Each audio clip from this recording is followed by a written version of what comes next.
Thank you, Mr. President. A lot of us are here in a special session making contingency plans. Some folks in the Senate would like to be off to Norway, others would like to be bear hunting, we have family obligations. They've all been put on hold because we're here trying to sort out a difficult matter of important public policy. This is the 9th day of the special session. At the heart of it, really what's keeping us here is some contingency language inside the capital budget that's causing many people concern. I haven't seen a lot of public debate about it. There's been different remarks made in different press conferences and so forth, but I thought I'd go ahead and start one here and see what responses it might provoke or what thoughts other people may have. At the heart of this matter, in my belief, is the law and the politics of contingencies. Now, the law in this area is about the relative power between two co-equal branches of government and how we share power between the government branch and the legislative branch. It's subtle, and I'll discuss that a little more at length in a few minutes. The politics, on the other hand, are not so subtle. The politics started with the governor's proposed oil tax bill and his threat to veto capital projects if the reduction in oil taxes did not pass. Now let's put aside the inverted logic of this assertion of his power. Once that idea was set loose, what happened? Our finance co-chair from Sitka began to think about how to react to it. First, he had to ask himself which projects in the capital budget are the most important.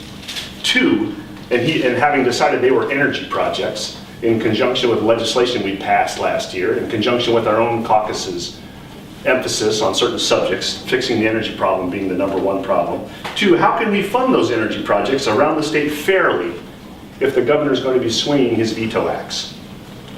The answer is in section 7 of the capital budget. There are energy projects in that section.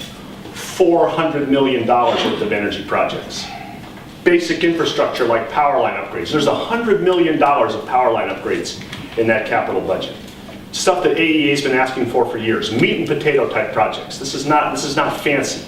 It's just what you do to build a strong state. $100 million worth of power line upgrades. There's energy projects for Soldotna, for Kotzebue, for Snettisham, for Lyon Village, for Metlakatla, for Homer, for Fairbanks. In Fairbanks, there's $3 million for wood stove conversions there. They've got a serious air problem.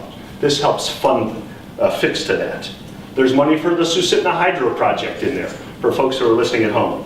There's home weatherization funding. There's energy rebate funding. This is an excellent package designed to move the state forward. You know, there's been some talk that these projects have not been vetted. Well, let me give you just one example of a project that has been.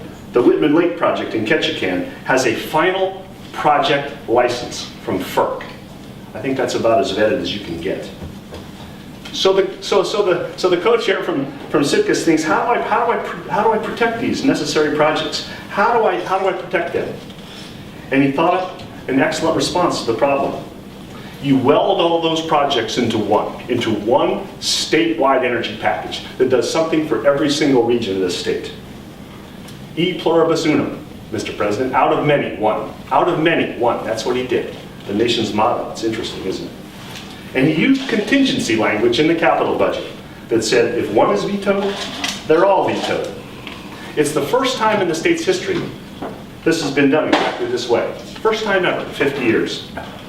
The senator from Sitka, I think, he thought up a better mousetrap. An interesting twist on an old device. And I say a better mousetrap because it's a new and improved twist on something we've tried to do on occasion in the past. We've tried in the past to use contingencies to constrain executive power. The most well-known instance comes from 1997. That year, the legislature, indeed the Senate Finance Committee, wrote a capital budget that had several very interesting contingencies. Then Senator Parnell was a member of that Finance Committee. He voted for the bill. Indeed, 2 years later, when he was co-chair of the Senate Finance Committee, he said, "I would never waive the legislature's right to include conditional language in an appropriations bill." He was sitting in the exact same seat that the senator from Sitka is sitting in today when he said that. Remarkable, isn't it? But I do digress a bit. The 1997 appropriations wound up in court. They wound up in a case, and the case is great reading if you're a lawyer. It's 17 pages long. I have a copy of it here. I've read it 3 times. It's very subtle. It is subtle. It revolves around two constitutional provisions. They're both in Article 2, Section 13 and Section 15. And I brought my Constitution with me today. Section 13 is simple. Every bill should be confined to one subject. You know that. It's called the Confinement Clause.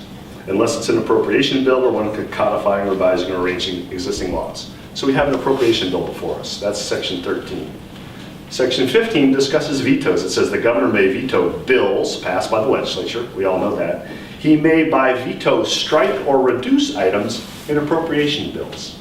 Strike or reduce items. That's what he does in an appropriation bill. And in this case, in the 97 case, there was a bunch of language in there, and he tried to veto the language, and it turned out that language is not an item. Language is not an item. You cannot veto language in an appropriation bill. It took Justice Eastaugh 4 pages to define what an item is. It's a subtle decision, and it takes a while to get through it. But you can't veto language in an appropriation bill. That's as clear can be.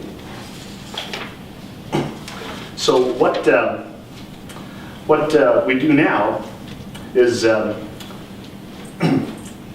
Department of Law has looked at this, I'm sure. I'm sure they've looked at this case. I'm sure they've looked at it carefully. I'm sure they've told the governor he can't veto this language. I'm sure the Department of Law is concerned very deeply about what we're doing here. I'm thinking that they know that we're onto something.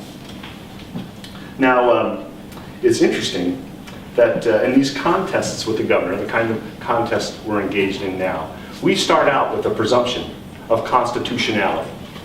The things we do here on this floor, the bills we passed are all presumed to be constitutional. It's presumed that we think hard, we work hard, and the acts we do are right and true to the Constitution.